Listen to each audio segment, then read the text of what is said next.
Have you ever felt like time is just vanishing? Like you look up and a whole week, maybe a month, it's just gone. Oh, absolutely. That feeling is so common now. Yeah, that constant pull of notifications, the endless scroll, feeling like your attention's just scattered everywhere. Mm-hmm.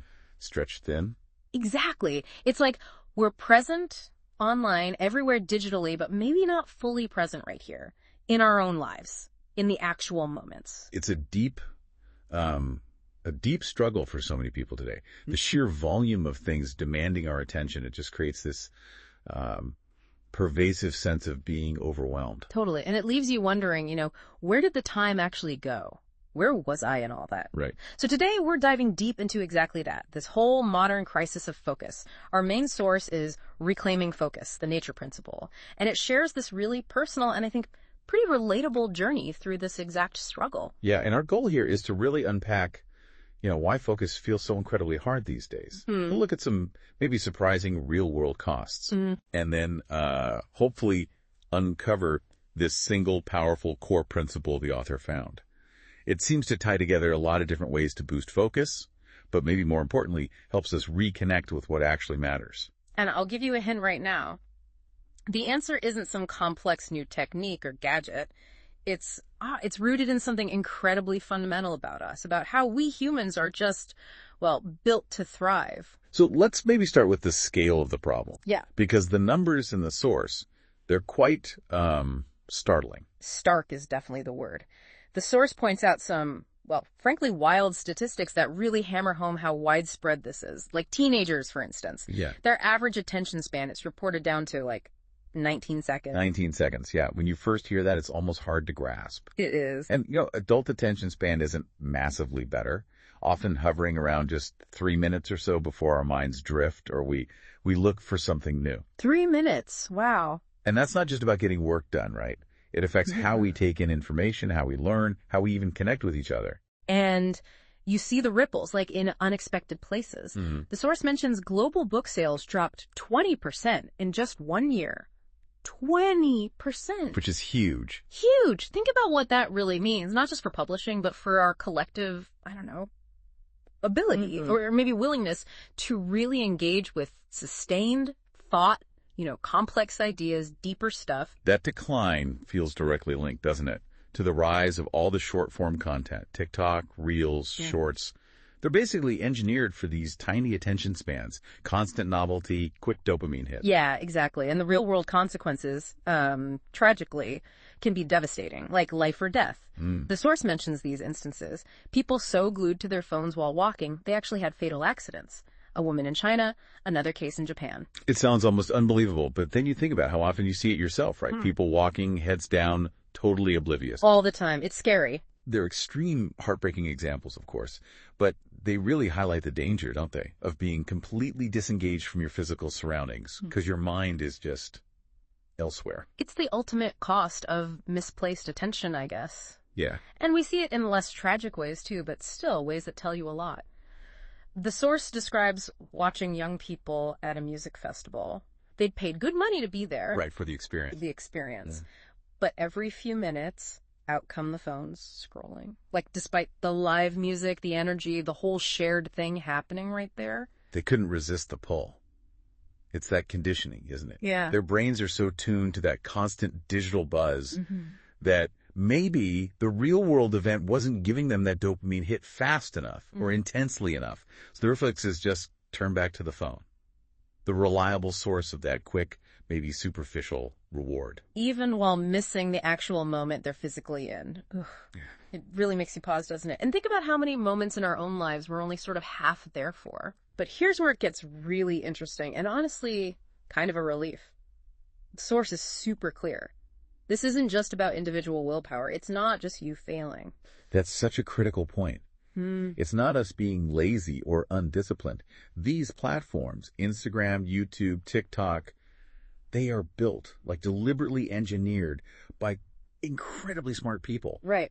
Specifically to grab and hold on to our attention for as long as humanly possible. Their whole business model depends on keeping us scrolling, chasing those little algorithmic rewards. And they're designed to make us compare ourselves, right? Showing us all the shiny, curated highlights of other people's lives, which just makes us feel less than. And they tap right into our brain's negativity bias. Yeah. You know, that old evolutionary wiring that makes us pay extra attention to threats, bad news, disasters. Because it gets clicks. Exactly. Social media feeds us that stuff because it guarantees engagement. But that constant diet of negativity, this takes a huge mental toll. Yeah. The source talks about how that relentless negativity and comparison just drains your mental energy, makes it harder to focus, maybe even impacts thinking over time, and definitely contributes to feeling anxious or unhappy. It's like a constant low-level stressor humming in the background. And when you zoom out and look at the bigger picture stuff, the source mentions that feeling of time just vanishing, the reported drops in things like marriage rates, birth rates, the undeniable rise in depression, anxiety. You start to see the connection. Yeah. You see that the cost of losing focus isn't just, oh, I didn't finish my work.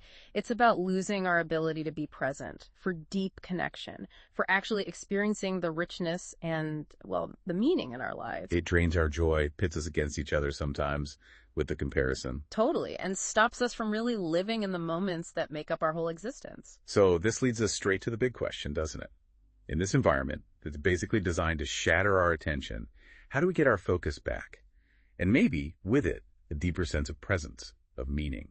Which brings us to the quest for a solution. And the source material has this really compelling personal story here. The author, he struggles with severe ADHD himself. Right. Yet he managed to build a successful business, write a best-selling book, things that need intense, sustained focus. That starting point just gives the whole search such authenticity. You feel the struggle. He talks about the sheer pain of it, you know. Trying to work for maybe 30 minutes, feeling that almost magnetic pull to just rest for a second, and then suddenly an hour or more is gone, lost to scrolling short videos. Oh, I know that feeling, that sense of losing time control. It's so deeply frustrating. Definitely. So fueled by that frustration and this deep need to figure it out, he went on this intense search, almost obsessive. He tried everything, right? Like over 200 different methods. Yeah. Putting the phone away, different diets, nature time, no multitasking, cold showers, crazy amount of cardio, sports, even buying those timed lock boxes for his phone. Wow. He really went all in. He did. It just shows how hard this problem is, and the lengths people will go to find some kind of answer. He read tons of books, articles, including really insightful stuff like Stolen Focus. He said that book framed the problem brilliantly. But maybe didn't offer the concrete fix. Exactly. He felt that it left him still searching for the truly actionable, the core solution. Okay. And after all that searching, all that trial and error, trying things, failing, sometimes finding little wins, a big realization started to click into place. Right. It wasn't just a collection of random tricks.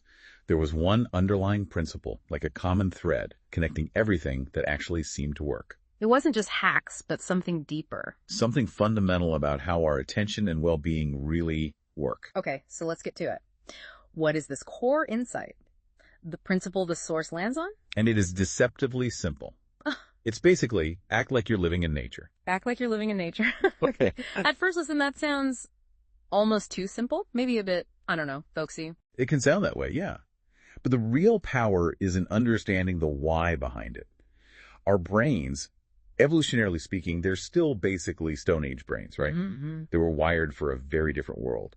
A world of, diffused awareness, scanning the horizon, mixed with focused attention for the hunter-gathering, and then these periods of quiet stillness, social connection. Not this constant, targeted hyperstimulation we have now. Exactly. They were not designed for the nonstop, high-intensity digital world we've created. Okay, that makes sense. So the idea is, by deliberately mimicking those original prehistoric conditions, even in small ways, in our modern lives we can sort of hack or re-optimize our brains. Pretty much. Improve focus and, maybe surprisingly, boost our sense of well-being and happiness too. Right. It's not about literally moving into a forest. Right, not moving to a cave. No. It's about intentionally weaving elements of that natural state back into our very artificial lives. The source suggests even just 1 or 2 hours out of your 15 waking hours doing this can start making a real difference. It's like giving our brains the operating system they were actually designed for so they can run more smoothly. Precisely. Allowing them to function more harmoniously. And the source gives really concrete, actionable examples of how this nature principle actually works in daily life, connecting back to all those methods he tried. Yeah, practical stuff. Take something as simple as looking at greenery. There was this cool study, University of Melbourne 2015. They had students just stare at a building covered in plants for only 40 seconds. 40 seconds. Tiny. Tiny. And it improved their cognitive function more than looking at a plain concrete wall. Wow. So that little interaction with nature, even just city nature, it acts like a micro reset. Yeah. It lets that kind of focused attention you need for tasks, it lets it sort of recharge, like taking a quick walk or just looking out the window at some trees for a minute. It's a tiny echo of stepping away. Giving your brain a breather from that intense directed focus. Or think about cardio, aerobic exercise.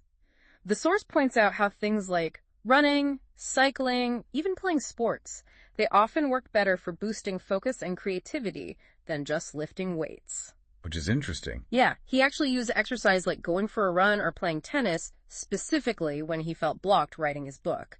Said it instantly cleared his head. And again, there's that evolutionary link, right? Aerobic activity back then, it was tied to high-stakes survival. Running from predators, chasing down dinner. Exactly. Yeah. Fleeing danger, pursuing food. So when you do that kind of movement, especially if you're outdoors, your brain can tap into those ancient circuits. It triggers alertness, a different kind of focus. And sports with tracking and targeting, like tennis or golf. They mimic parts of the hunt, don't they? Activating those focused attention networks. Okay, that makes a lot of sense. Another one, eating without distractions. So simple, but powerful. Huge difference. Think about scrolling on your phone while you shovel down lunch versus actually sitting down device-free, maybe with family or friends. Yeah. The source really emphasizes how those device-free meals help stabilize your emotions and boost focus afterwards. Because you're fully present, right? For the taste, the smells, the conversation. Your brain isn't trying to juggle your meal and the million demands of your phone. It's like grounding yourself in the actual physical moment. Fundamentally, yes. And for a really direct hit of this principle, the source suggests trying this maybe this weekend. Find a park, just lie down on the grass, close your eyes, focus on your breathing, feel the breeze, listen to the birds, the leaves.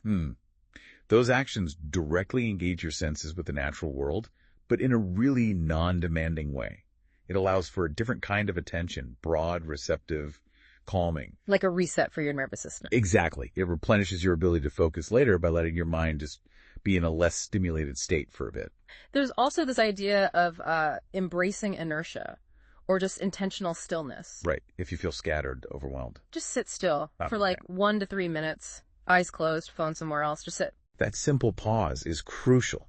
It calms down that fight or flight thing that constant digital alerts can trigger. And it lets your thoughts, which might feel like a chaotic storm, Yeah. it lets them start to settle down, organize themselves a bit. Yeah. It's deliberately creating that quiet space that used to be more naturally available. Or dedicated downtime. Like taking an hour, sitting in a cafe with just a pen and notebook, no phone, no laptop. Yeah, he describes that initial restlessness, doesn't he? That urge, that craving for the phone, the dopamine hit. Totally. But then the breakthrough comes. Your brain already starts processing the week, sorting through thoughts, clearing out mental clutter you didn't even realize was building up. And that's the vital part. We need time for that kind of undirected thought, for processing. Our lives are just so full of input now. Nonstop. Nonstop. We rarely give our brains the space they need to consolidate, make connections, filter out the noise. That dedicated, boring time, away from constant stimulation, it's essential for focus, for creativity. And obviously sleep. Can't forget sleep. Foundational. Yeah. Your brain literally does its processing and consolidating while you sleep. Essential for focus the next day. So it's clear, applying this nature principle isn't about ditching modern life. It's about consciously weaving these moments of like natural engagement back in to give our brains what they actually need to function well. Precisely. And the impact of doing that, of reclaiming focus and presence through these simple acts rooted in how we're built, it goes way beyond just getting more done. It really touches on our sense of meaning, fulfillment. Yeah, the source shares some really powerful stories, some anecdotes that illustrate this so well. Really moving ones. Like the Silicon Valley digital detox retreat he mentions. Tech workers, totally device-free for a week in the jungle in Costa Rica. Wow, cold turkey for tech folks. Right. By day 3, they felt physically and mentally reborn. That's the word they used. Sharper focus, way less anxiety. And get this, one executive solved this complex business problem he'd been stuck on for months. Wow. Just by walking through the jungle, letting his mind wander, no forced thinking. That is profound. It wasn't about trying harder. It was about giving his mind the space to process, to connect ideas without constant interruption. Taking away the digital noise created the conditions for insight to just happen. Naturally. Yeah. It really shows that sometimes the answer isn't more focus, but just being present enough for your brain to do its quiet work in the background. It speaks volumes about meaning, doesn't it? Finding solutions by connecting back to that quieter state. It really does. Then there's that dopamine fast study. People avoided screens for just 24 hours. Okay. 80% felt calmer, slept better, were more productive. But the really touching part, for me, was the graphic designer. She'd had months of creative block. Mm-hmm. During the fast, she just picked up her sketchbook and rediscovered her love for drawing, just like that. Wow. Think about that.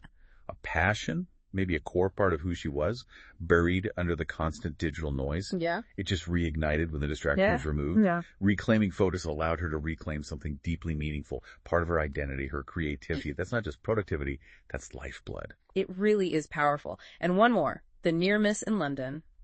This guy, texting while crossing the street, Oh, no. almost gets hit by a car. He called it a lightning bolt. Terrifying moment, right? Shocked him into deleting social media entirely, started hiking every day. A real wake-up call. Huge one.